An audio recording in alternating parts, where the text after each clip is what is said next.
ആർക്കാ വലിയിട്ട് ഈ ചാക്കണക്കിന് വാരി കൊടുക്കുന്നേ? വാരി കൊടുക്കുന്നു. നമ്മൾ 3 പേരെ പോലുള്ള അവകാശം അവക്കുണ്ട്. അത് പണ്ട് ദേവി ചേച്ചി ആച്ചമ്മ കുടുംബത്തിൽ നിന്ന് പുറത്താക്കുന്നതിന് മുമ്പ്.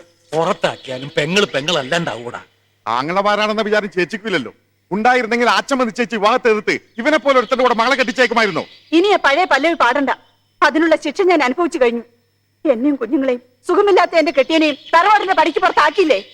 അദ്ദേഹത്തിന്റെ ശവം ആശുപത്രി വരാന്തയിൽ അനാഥമായി കിടന്നപ്പോഴും ശവം അടക്കാൻ എന്റെ മകൻ മണികണ്ഠൻ നാട് നീളെ തെണ്ടിയപ്പോഴും ഈ ആച്ചമ്മ ആങ്ങളമാരൊന്നും കണ്ടില്ലല്ലോ. കുടുംബമഹിമ നീ കൂടുതൽ എന്നെ കൊണ്ട് പറയിക്കണ്ട. എന്താടി ഇത്ര പറയാനുള്ളത്? ഇറങ്ങടി കളത്തിന് പുറത്ത്. ഓണം കിട്ട് തെണ്ടാൻ വന്നതും പോരാ, ഇപ്പൊ നിന്ന് അഹങ്കാരം പറയുന്നു. തെണ്ടാൻ വന്നല്ല, വലിയേട്ടൻ വിളിച്ചിട്ട് വന്നതാ. ഇവിടുത്തെ അരിയും നെല്ലൊന്നും എനിക്ക് വേണ്ട. കൊമ്പത്തെ പ്രതാപം ഇല്ലെങ്കിലും 3 നേരം ഉണ്ടു കൊടുത്തും കഴിയാനുള്ള വക എനിക്കുണ്ട്. അത് മതി. വേണ്ട വേണ്ടാന്ന് ഞാൻ പറഞ്ഞതല്ലേ.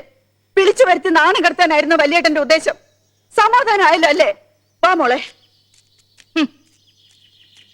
വെക്കടാ അവിടെ, എടുത്തകത്ത് വെക്കടാ. തിന്നാൻ മാത്രം ഒരു പത്തായം. എടാ മേലെ ഞാൻ അറിയാതെ 1 മണി നെല്ലോ കാശോ ആർക്കെങ്കിലും കൊടുത്തിട്ടുണ്ടെങ്കിൽ ഇത് നിന്നെയാവും ഞാൻ അടിച്ചിറക്കുക.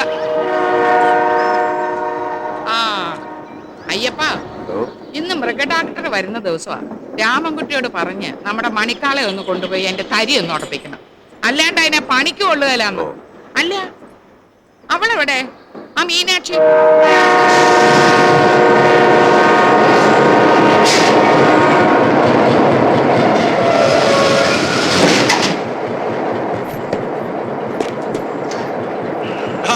തുടങ്ങിയിട്ട് 2 മണിക്കൂറായി. വണ്ടി ഇന്ന് ലേറ്റാ. പറ്റരുത്.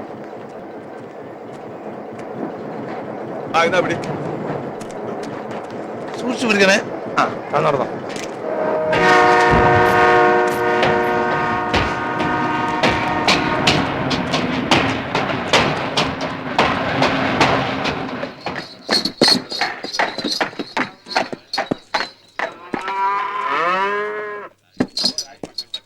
എത്തിയോ? Panchayat president GK Menon. ആളെ കണ്ടാൽ പരമയോഗ്യൻ. നിങ്ങൾക്കൊക്കെ വലിയ ഡിമാൻഡാ അല്ലേ? ഒരാഴ്ച ഇന്ന് വരും നാളെ വരും പറഞ്ഞ് കാത്തിരിക്കുന്നു. മനുഷ്യനായ പറഞ്ഞ വാക്കിനൊക്കെ ഒരു വില വേണം. ഞാൻ ഒരു പഞ്ചായത്ത് പ്രസിഡന്റ് ആണെങ്കിലും ഭരണകക്ഷിയുടെ ആളാ. ഞാൻ വിചാരിച്ചതിന് ജോലി തീർപ്പിക്കാൻ പറ്റും. അറിയോ ഞാൻ ആരാണെന്ന് വിചാരിച്ചാ തനി കിടന്ന് ചാടുന്നേ? താൻ വെറുതെ ആടിനും പാണ്ടും ചികിത്സിക്കുന്ന ഡോക്ടറല്ലേ? ഗമ കണ്ടാ തോന്നും ആളെ ഓപ്പറേഷൻ ചെയ്യുന്ന ഡോക്ടറാണ്. ഡോക്ടറോ? നോക്കി ഇന്ന് സമയം കളയണ്ട. പെട്ടിയും കൊട്ടൊക്കെ എടുത്തു വെച്ച് പണി തുടങ്ങാം. ആദ്യം തരി ഉടക്കാനുള്ള എന്റെ ഒക്കെ തരി ഉടച്ച് പണിയെടുപ്പിക്കാറാക്കുക. പിന്നെ ചവിട്ടിക്കാൻ ഒരു കാളയൊരു. നിങ്ങൾ എന്താ ധരിച്ചിരിക്കുന്നത്? പശുവിന് ഗർഭം ഉണ്ടാക്കാനും തരി കൊടുക്കാനുള്ള ആളാ അദ്ദേഹം. മൃഗഡോക്ടർ അല്ലേ? മൃഗഡോക്ടർ അല്ല, മിലിറ്ററി ഓഫീസറാ. പിന്നെന്തിനാ ഇങ്ങോട്ട് പോന്നെ? ആള് വന്ന് വിളിച്ചപ്പോ ഇങ്ങോട്ട് പോന്നു. വിളിച്ചപ്പോ പറയണ്ടേ? ഞാൻ ഇയാൾ ഗോവിന്ദനായരാന്നാ വിചാരിച്ചത്. എടോ, ഇവരെ പറഞ്ഞിട്ട് കാര്യമില്ല. തന്നെ കൊണ്ടൊരു വഴിക്കിറങ്ങി എന്നെ വേണം തല്ലാൻ. മരം കോടനാ താൻ. കാളെ പറ്റുമെന്ന് കേട്ടാ ഉടനെ കയറെടുക്കുന്ന പോത്തക്കോടൻ. ഞാൻ എന്ത് ചെയ്തു? വല്ലവന്റെ നില പെട്ടിയെടുത്ത് വെച്ച് കൊടുക്കാൻ തന്നോട് ആരാ പറഞ്ഞേ? എന്റെ മാനം കെടുത്താൻ വേണ്ടി കച്ച കെട്ടി ഇറങ്ങിയിരിക്കുക ഇയാള്. എടോ, വായി നോക്കി നിൽക്കാതെ ആരോടെങ്കിലും ഒന്ന് വാതിലൊന്ന് ചോദിക്കടോ, ഈ മുടിഞ്ഞ കൗണ്ടർ വീട് എവിടെയാണെന്ന്. വല്ലാത്തൊരു ചുറ്റലായിപ്പോയി. പട്ടാളത്തിന് ഒരു കേണൽ വരുന്നെന്നും പറഞ്ഞ് കാലത്ത് മുതൽ കാത്തിക്ക സ്റ്റേഷനില് വെറുതെ. എന്നിട്ട് അയാൾ വന്നില്ല. എവിടെ? അങ്ങേരിനി വേറെ വല്ല വഴിക്കെങ്ങാനും വരുന്നുണ്ടോ ആവോ? അടുത്ത വണ്ടി ഇനി 3 ദിവസം കഴിഞ്ഞിട്ടല്ലേ ഉള്ളൂ. അതുവരെ എനിക്ക് ഇവിടെ നിൽക്കാൻ വയ്യ. അങ്ങേരെങ്ങാനും വന്നാൽ ഈ താക്കോൽ അങ്ങ് കൊടുത്തേക്ക്. വീടെല്ലാം നല്ല തുടച്ച് വൃത്തിയാക്കി വെച്ചിട്ടുണ്ട്. എന്താ ഗോവിന്ദനായരെ, നിങ്ങളുടെ പട്ടാളം വന്നില്ലേ? ഇല്ല, ഞങ്ങൾ അതിനെ കുറിച്ച് ഇങ്ങനെ സംസാരിച്ചോണ്ടിരിക്കുകയായിരുന്നു. താക്കോല് ഇവിടെ തന്നിട്ടുണ്ട്. ഇന്ന് തന്നെ തിരിച്ചെത്തണമെന്നും പറഞ്ഞാ എന്നെ വിട്ടത്. ഞാൻ പറഞ്ഞതൊക്കെ ഓർമ്മയുണ്ടല്ലോ. ഗൗണ്ടർക്ക് വളരെ വേണ്ടപ്പെട്ട ആളാണ്. കാര്യമായിട്ടൊന്ന് നോക്കിക്കോണം.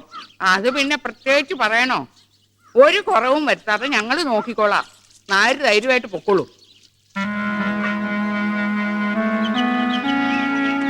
പുറകുവശത്ത് മുഴുവൻ പൂട്ടിട്ടിരിക്കുക. പട മേടിച്ച് പന്തളത്തി എന്നപ്പോ പന്തം കൊളത്തി പട. പടയല്ല, പെടയാണ്. നല്ല പെടയാണ് എനിക്ക് വെച്ചു തരേണ്ടത്. താനാണ് ഇതിനൊക്കത്തിനും കാരണം. എന്നെ ഇങ്ങനെ ചീത്ത വിളിച്ചിട്ട് എന്താ കാര്യം? ഇനി അങ്ങോട്ടുള്ള കാര്യങ്ങളെ പറ്റി ചിന്തിക്കുക. തിരിച്ചു പോകാനാണ് ഈ 3 ദിവസം കഴിഞ്ഞേ വണ്ടി ഉള്ളൂ. തിരിച്ചു പോകാനാണ് പിന്നെ ഇങ്ങോട്ട് കെട്ടിയെടുത്തത് എന്തിനാ? എന്നാ പിന്നെ ഇരിക്കാം ഉമ്മർത്ത് ഇങ്ങനെ കാറ്റും കൊണ്ട്. ഏത് അശ്വേരത്തിനാ കണി കണ്ട് ഇറങ്ങി പുറപ്പെട്ടെന്ന് ആർക്കറിയാം. നിങ്ങളാണ് ഇവിടെ താമസിക്കാൻ വന്നത്? ഈ താക്കോൽ ഇവിടെ തരാൻ പറഞ്ഞു. ആര് പറഞ്ഞു? എന്റെ അച്ഛൻ. നിന്റെ അച്ഛനെന്താ കുരുടനാണോ? ഞങ്ങൾ സ്റ്റേഷനിൽ വന്നിറങ്ങിയ ആൾ കണ്ടില്ലേ? എവിടെയാള്? അച്ഛൻ പാടത്ത് പമ്പ് സെറ്റ് നന്നാക്കാൻ പോയിരിക്കുക. അത്തരം ജോലി തിരക്കുള്ള ആളാണെങ്കിൽ ഇത്തരം കാര്യങ്ങൾ ഏറ്റെടുക്കരുത്. മനുഷ്യനെ ചുറ്റിക്കാൻ സ്റ്റേഷനിൽ കാണാന്ന് പറഞ്ഞിട്ട് എവിടെ പോയി കിടക്കായിരുന്ന ആള്? അയാൾ എന്താ പറഞ്ഞത്? ചെച്ചത്ര അയാൾ കാണിച്ചതെന്ന്. എടോ വാതില് തുറക്കടോ. ഓ, ഇനി എന്റെ മുമ്പിനെങ്ങാലും വന്ന് വിട്ടാ തെറി കൊണ്ട് ഞാൻ അയാൾ അഭിഷേകം ചെയ്യുമെന്ന് പറഞ്ഞ നിന്റെ അച്ഛനോട്.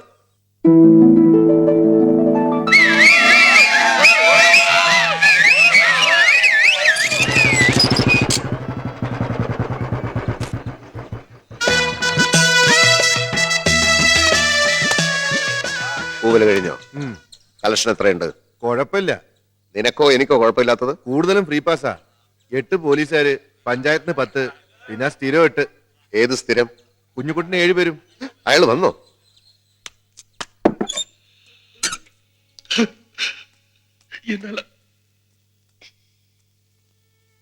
பழைய செல்வமாக முடியாது.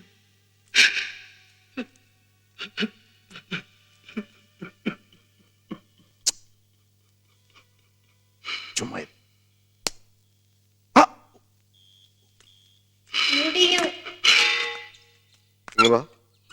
മീനാക്ഷി വിടണോ? അവള് വരാനിരിക്കായിരുന്നു. പിന്നെന്താ, ഇരുന്ന സ്ഥലത്ത് എഴുതേക്കാൻ പറ്റില്ലേ? അങ്ങനെയല്ല. എങ്ങനെയല്ല? അവളെയും കൊണ്ട് താൻ സിനിമക്ക് വരാമെന്ന് എന്നോട് 6ാമത്തെ പ്രാവശ്യമാ താൻ പറയുന്നത്. അവൾക്ക് സത്യരാജന്റെ പടം ഇഷ്ടമല്ല എന്ന് പറഞ്ഞപ്പോ ഞാൻ കമലഹാസന്റെ പടം കൊണ്ടുവന്നു. അപ്പൊ താൻ പറഞ്ഞു അവൾ പനി പിടിച്ച് കിടക്കുകയാണെന്ന്. പനി മാറിയപ്പോ താൻ പറഞ്ഞു പടം മാറിപ്പോയത് കൊണ്ടാണ് അവൾ വരാത്തത്. ഇപ്പൊ ഞാൻ കഷ്ടപ്പെട്ട് കാല് പിടിച്ച് അവൾക്ക് ഏറ്റവും ഇഷ്ടപ്പെട്ടതെന്ന് താൻ പറഞ്ഞ ഞാൻ വാഴവപ്പ എന്ന് പറഞ്ഞ സിനിമ കൊണ്ടുവന്നു. താൻ ഇപ്പൊ തന്നെ പോയി അവളെ വിളിച്ചുകൊണ്ട് പോവാ. ഇന്ന് അവളെ സിനിമ കാണിച്ചേ പറ്റൂ.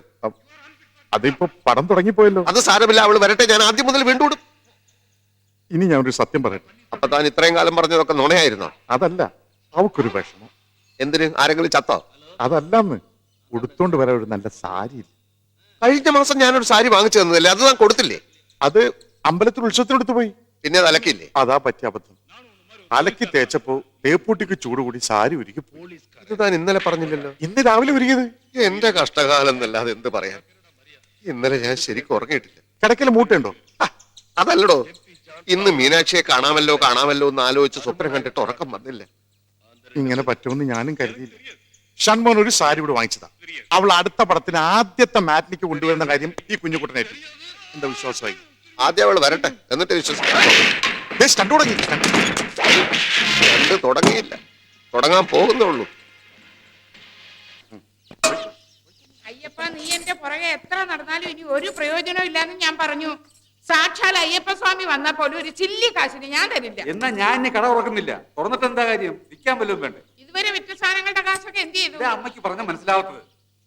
മുഴുവൻ സാധനം കൊണ്ടുവന്ന് പറ്റുകാരില്ലേ, അവർ മാസം ആദ്യമേ കാശ് തരും. പറ്റുകാരുടെ കാര്യം പറഞ്ഞ് നീ എന്നെ പറ്റിക്കാൻ നോക്കണ്ട. ഈ ഒരൊറ്റ പ്രാവശ്യം കൂടി മതി.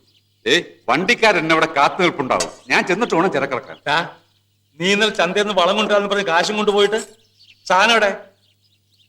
നീ എവിടെ പോവാ? വളം വാങ്ങിച്ചിട്ട് വരാം. ആകാശം പോയി. എടാ, നിന്നോട് ഞാൻ പറഞ്ഞിട്ടില്ലേ അവന്റെ കാശ് കൊടുക്കരുതെന്ന്? നീ പോയി കുറച്ചുകൂടി ഇഡ്ഡലി ഉണ്ടോ? ഓ, അവിടെ ഇനി കൊണ്ടുവരാനൊന്നുമില്ല. ഇഡലി അല്ലേ ഇരിക്കുന്നത്. എനിക്ക് നല്ല വിശപ്പുണ്ടെന്ന്.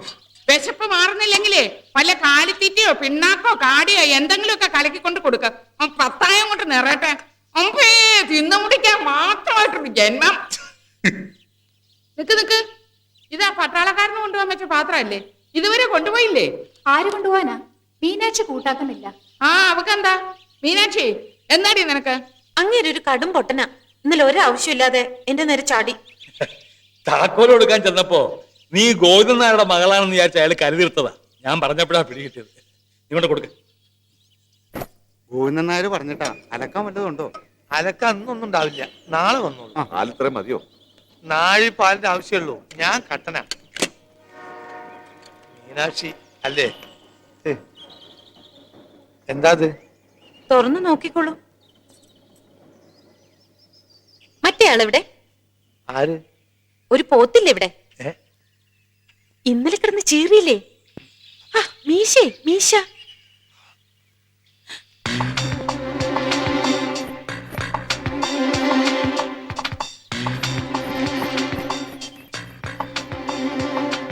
നീ എന്താണ് ഇവിടെ ഇങ്ങനെ? കണ്ടുപോലും ഇവിടെ.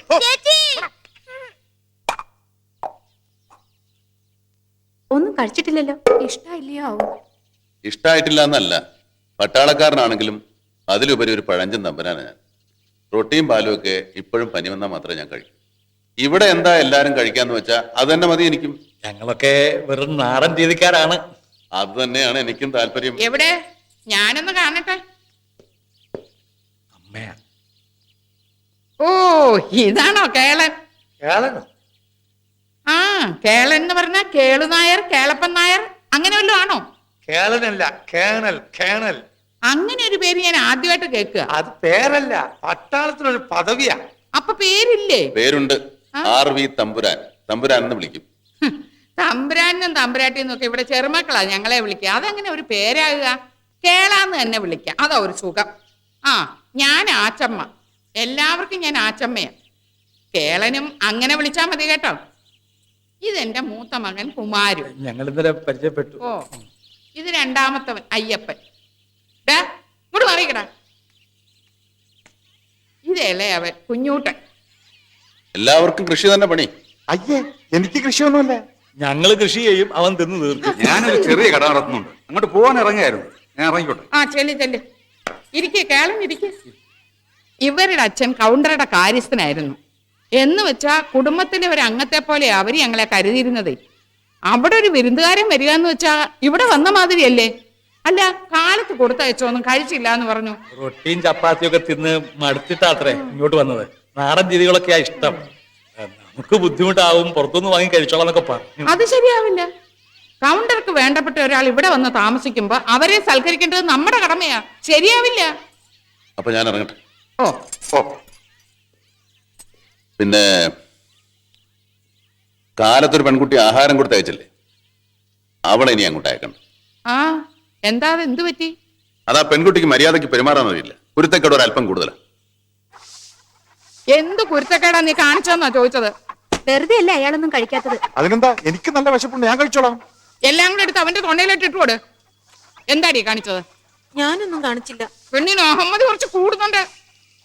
കേളം പറഞ്ഞല്ലോ നിനക്ക് മര്യാദയ്ക്ക് പെരുമാറാൻ അറിഞ്ഞുകൂടാന്ന്. സത്യം പറ, നീ എന്താ അവിടെ പോയി ഒപ്പിച്ചത്? ഞാൻ മീശ ഉണ്ടോന്ന് ചോദിച്ചു. ഓ, അത് ശരി. അപ്പൊ അയാൾക്ക് മീശക്കച്ചവടാ? പണിയെടുക്കടാ. അതല്ല, ഞാൻ അയാളുടെ കാര്യസ്ഥനോട് മീശ അകത്തുണ്ടോന്ന് ചോദിച്ചു. കേളനെ നീ മീശയെന്ന് വിളിച്ചോ? അയാൾ ആരാന്നറിയാവോടി നിനക്ക്? കൗണ്ടറുടെ വീട്ടിൽ വന്ന ഒരാളിനോട് മര്യാദയായിട്ട് പെരുമാറിയില്ലെങ്കിൽ നന്ദി കിടല്ലേ അത്? നീ ഇപ്പൊ പോണം, പോയി മാപ്പ് പറയണം. അല്ലെങ്കിൽ ഈ വീട്ടിൽ നിന്ന് ജലപാനം നിനക്ക് തരില്ല. പോ. No, never. എന്റെ കേസ് വാദിക്കാനാണ് സ്വാമിക്ക് അയാളെ ചോദിച്ച ഫീസ് കൊടുത്ത് ഞാൻ വക്കാലത്ത് ഏൽപ്പിച്ചത്. പിന്നെ ആരുടെ സമ്മതത്തിലൂടെയാണ് അയാൾ ഇങ്ങനെ ഒരു കടലാസ് ഉണ്ടാക്കി കൊടുത്തയച്ചത്? ഞാൻ പറഞ്ഞില്ല, 4-5 വർഷമായില്ലേ നിങ്ങൾ ഭാര്യ ഭർത്താക്കന്മാരെ പിരിഞ്ഞു ജീവിക്കാൻ തുടങ്ങി. ഇതുവരെ നിങ്ങൾക്ക് യോജിക്കാൻ കഴിഞ്ഞില്ലല്ലോ.